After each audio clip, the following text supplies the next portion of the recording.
क्या कभी ऐसा हो सकता है कि आपका फ्रेंड 1 घंटा जिम में एक्सरसाइज करके आए और बॉडी आपकी बन जाए? तो आज मैं बहुत ही इंटरेस्टिंग स्टोरी आपके लिए लेकर आया हूं और इस वीडियो में मैं आपको स्टोरी के एंड होने के बाद एक लेसन दूंगा और मैं आपको 5 चीजें बताऊंगा जो आपको नहीं करनी, जिसकी वजह से आप अपनी लाइफ में कंप्लीट रिस्पॉन्सिबिलिटी अपनी खुद की ले सकते हो। और एक मैं बहुत पावरफुल एफर्मेशन बताऊंगा जो आपके बहुत बहुत ज्यादा काम आने वाला है। तो आज की वीडियो होने वाली है बहुत ही इंटरेस्टिंग, बहुत ही नॉलेजेबल और बहुत ही प्रैक्टिकल। तो बिना किसी देरी के ये वीडियो हम स्टार्ट करते हैं। तो स्टोरी कुछ इस तरीके से होती है कि जब ऑथर 21 ईयर्स के होते हैं तो वो ब्रोक होते हैं, मतलब उनके पास पैसा नहीं होता। तो उस टाइम पे वो एक कंस्ट्रक्शन जॉब पे काम कर रहे होते हैं और वो अपने अपार्टमेंट में ही होते हैं शाम को। तो बाहर बहुत ठंड होती है इसलिए वो बाहर नहीं जाते, वो सोचते हैं कि अपार्टमेंट में गर्मी है और काफ़ी वार्म है, तो वो अपने अपार्टमेंट में ही रहते हैं। तो शाम के टाइम क्या होता है, उनके पास बहुत सारा टाइम होता है सोचने के लिए। तो एक दिन वो किचन टेबल में बैठे होते हैं। तो जब वो अपने किचन टेबल पे होते हैं तो सडनली उनको एक फ्लैश ऑफ अवेयरनेस आती है। वहाँ पे वो रियलाइज़ करते हैं कि आज के बाद मेरी ज़िंदगी में जो कुछ भी होगा ना वो मेरे ऊपर है। Everything was up to me, मैं ही अपनी लाइफ का जिम्मेदार हूँ। ठीक है। उसके बाद वो ये रियलाइज़ करते हैं कि मेरी ज़िंदगी में मेरी कोई मदद नहीं करने वाला। Nobody is going to help me, nobody is going to help me और nobody is coming to my rescue. मतलब कि मेरी ना तो कोई मदद करने वाला और ना ही कोई मेरे रेस्क्यू में आने वाला है। उस दिन ऑथर को समझ आ जाता है कि अगर मैं नहीं बदलूंगा तो मेरी जिंदगी में सिचुएशंस नहीं बदलेगी। अगर मैं चाहता हूं कि मेरी लाइफ में सिचुएशंस बदले तो मुझे खुद बदलना होगा। I am responsible for my own life, nobody else is. Because आपकी लाइफ जो है उसकी केयर आपसे ज्यादा कोई और नहीं कर सकता, क्योंकि सामने वाला जो इंसान है वो अपनी लाइफ की खुद केयर करेगा, वो आपकी लाइफ की केयर क्यों करेगा। तो ऑथर जब बड़े होते हैं तो वो रियलाइज करते हैं कि मेरी लाइफ की जो कंप्लीट रिस्पॉन्सिबिलिटी है वो सिर्फ और सिर्फ मेरी है। अगर मैं चाहता हूं कि मेरी लाइफ में सिचुएशंस बदले तो मुझे खुद बदलना होगा। अगर मैं नहीं बदलूंगा तो मेरी लाइफ की सिचुएशंस कभी भी नहीं बदल सकती। तो मेरी लाइफ की जो कंप्लीट रिस्पॉन्सिबिलिटी है वो मुझे खुद ही लेनी पड़ेगी। उसके बाद जब ऑथर थोड़े बड़े हो जाते हैं तो वो ये रियलाइज करते हैं कि जब आप अपनी लाइफ की कंप्लीट रिस्पॉन्सिबिलिटी एक्सेप्ट कर लेते हो और उसे ले लेते हो तो आप चाइल्डहुड से अडल्टहुड में आ जाते हो। लेकिन सैड बात यह है कि ज्यादातर लोग ये कभी करते ही नहीं है। कुछ लोग ऐसे भी होते हैं जो 40s और 50s की एज में हैं लेकिन अभी भी वो अपने पास्ट के सर्कमस्टांसेस, अपनी अपब्रिंगिंग, अपने पेरेंट्स या फिर किसी सर्कमस्टांसेस जो उनकी लाइफ में पहले हुआ था उसको ब्लेम कर रहे हैं और उसको ब्लेम करने के चक्कर में वो कभी फ्री हो ही नहीं पाते।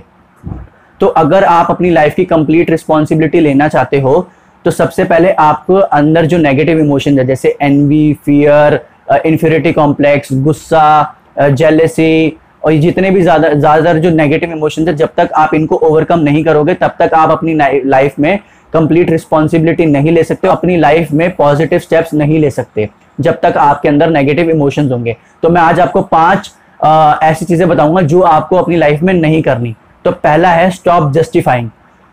तो कभी कभार होता है कि जब हम गुस्सा होते हैं तो हम अपने आप को जस्टिफिकेशन देते हैं और दूसरों को देते हैं कि why we are entitled to be angry और अपसेट। इसी वजह से जो लोग गुस्सा होते हैं वो कॉन्स्टेंटली एक्सप्लेन कर रहे होते हैं और इलैबोरेट कर रहे होते हैं अपनी नेगेटिव फीलिंग्स दूसरों को या फिर खुद को। लेकिन अगर आप अपनी नेगेटिविटी को जस्टिफाई कर ही नहीं सकते तो आप कभी गुस्सा होगे ही नहीं। सपोज करो 2 लोग हैं, दोनों को जॉब से निकाल दिया। पहले वाला व्यक्ति इतना नेगेटिव हो जाता है कि वो अपने कंपनी और अपने बॉस के टुवर्ड्स इतना नेगेटिव हो जाता है कि वो कंप्लेंट डाल देता है और उनके ऊपर केस कर देता है। अब वो केस ही लड़ता रहेगा, वो केस 1 साल में खत्म हो, 2 साल में हो, उसका कोई पता नहीं और उसके अंदर नेगेटिविटी बढ़ती रहेगी। लेकिन वहीं जो दूसरा इंसान है उसके ऊपर केस जब होता है, जब उसको जॉब से निकाल दिया जाता है तो वो ये सोचता है कोई बात नहीं यार, ये चीजें तो होती रहती है, इट्स प्रीटी नॉर्मल। वो इस चीज को एक्सेप्ट करता है और अपनी नेगेटिव फीलिंग्स किसी को इलैबोरेट और जस्टिफाई नहीं करता और वो क्या करता है अपना गोल बना लेता है नेक्स्ट जॉब ढूंढने का और उसे थोड़ा टाइम बाद जॉब भी मिल जाती है। तो यहाँ पे दूसरे इंसान ने क्या किया, अपनी नेगेटिव फीलिंग्स को जस्टिफाई नहीं किया, इसलिए वो कभी गुस्सा हुआ ही नहीं। तो पहला पॉइंट, जब भी आपको गुस्सा आ रहा हो ना किसी भी चीज को लेकर तो आपको ये चीज याद रखनी, स्टॉप जस्टिफाई।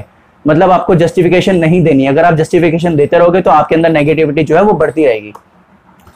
दूसरा पॉइंट जो है वो है refuse to rationalize and make excuses. कभी कभार होता क्या है कि प्रॉब्लम हमारे अंदर होती है लेकिन हम बुरा दूसरों को बना देते हैं, जिसे हम कहते हैं विक्टिमाइटिस वायरस। जैसे कि मैं लेट्स सपोज यूट्यूबर हूं और मेरी चैनल नहीं चल रहा और मेरे से कोई पूछे कि तेरा चैनल क्यों नहीं चल रहा, रियल रीजन ये है कि मैं हार्ड वर्क नहीं कर रहा।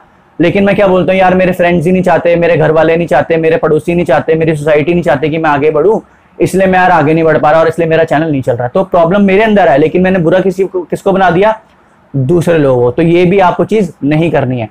तीसरा, rise above the opinion of others. जब तक आप इस चीज से उभर के नहीं आओगे, इससे ऊपर नहीं आओगे कि लोग आपके बारे में क्या सोचते हैं या क्या कहते हैं, तब तक आप अपनी लाइफ में पॉजिटिव स्टेप्स नहीं ले सकते। जैसे कुछ लोगों की जो सेल्फ इमेज होती है वो इस चीज पर डिपेंड करती है कि सामने वाला उनसे कैसे बात करता है, उनके बारे में क्या सोचता है, या फिर वो उनको कैसे देखता है। तो जब तक आपके अंदर ये फीलिंग्स रहेंगी कि सामने वाला मेरे बारे में क्या सोच रहा है या क्या कह रहा है, तब तक आप अपनी लाइफ में अपनी कंप्लीट रिस्पॉन्सिबिलिटी नहीं ले सकते। तो इस चीज को अगर आपको ओवरकम करना है तो आपको रियलाइज करना है ये चीज कि एक्चुअली में आपके बारे में कोई सोचता ही नहीं है। Nobody cares about you, only you care about yourself, nobody else does. ठीक है ना। तो ये था तीसरा पॉइंट कि rise above the opinion of others, कि दूसरों के ओपिनियन से ऊपर आओ। जो चौथा पॉइंट है वो है ब्लेमिंग। जब तक हम दूसरों को ब्लेम करते रहेंगे अपनी लाइफ की प्रॉब्लम्स की, यार कि मेरी जिंदगी में प्रॉब्लम उसकी वजह से है, मैं अगर आगे नहीं बढ़ पा रहा तो उसकी वजह से नहीं बढ़ पा रहा, मैं फेल हो गया तो मैं खुद की वजह से नहीं सामने वाले की वजह से हूं, तो तब तक हम अपनी लाइफ की कंप्लीटली रिस्पॉन्सिबिलिटी ले ही नहीं सकते।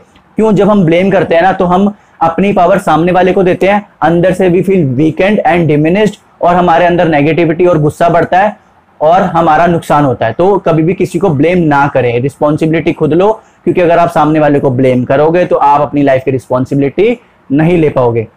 और जो लास्ट चीज है वो है refuse to criticize, condemn and complain. जैसे कि सपोज करो किसी ने कोई गलती कर दी और आपको वो बिल्कुल पसंद नहीं आई, आपने उसे क्रिटिसाइज कर दिया।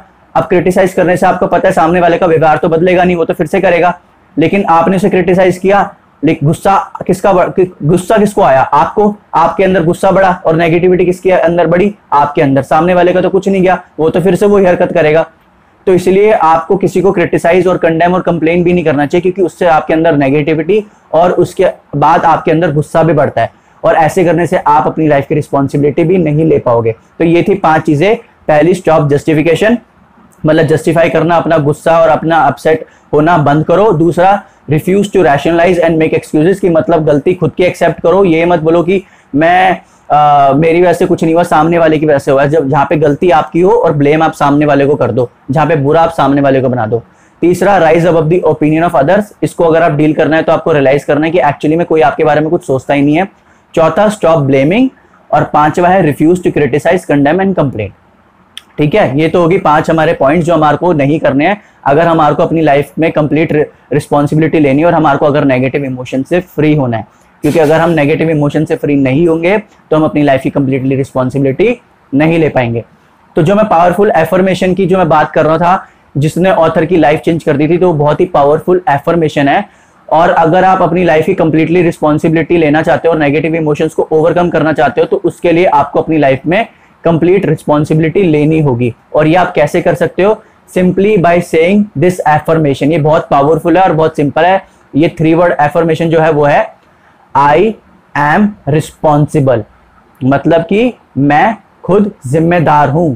आप कभी भी ये नहीं बोल सकते I am responsible and still feel angry. तो कभी भी अगर आपको गुस्सा आ रहा हो या अपसेट हो किसी भी रीजन की वजह से, जब भी आपको लग रहा हो कि यार इसकी वजह से मैं गुस्सा हूं या इसकी वजह से अपसेट हूं या किसी सर्कमस्टांसेस की वजह से मैं गुस्सा या अपसेट हूं, तो आपको सिर्फ ये बोलना है I am responsible, nobody else is. उस इंसान, मेरी लाइफ के जिम्मेदार वो इंसान नहीं है, मैं खुद हूं। चाहे मुझे कितना भी गुस्सा आ रहा हो या मैं कितना भी अपसेट हूं, हमेशा आपको जब भी गुस्सा या अपसेट हो तो आपको क्या बोलना है अपने आप से? I am responsible. Just imagine, सिर्फ ये पावरफुल एफर्मेशन बोलने से आई एम रिस्पॉन्सिबल आप सारे नेगेटिव इमोशंस को ओवरकम कर सकते हो। और ये 3 वर्ड एफर्मेशन क्या है? I am responsible, nobody else is. चाहे आपको कितना भी गुस्सा आ रहा हो या कितने भी अपसेट हो, just say I am responsible for my life.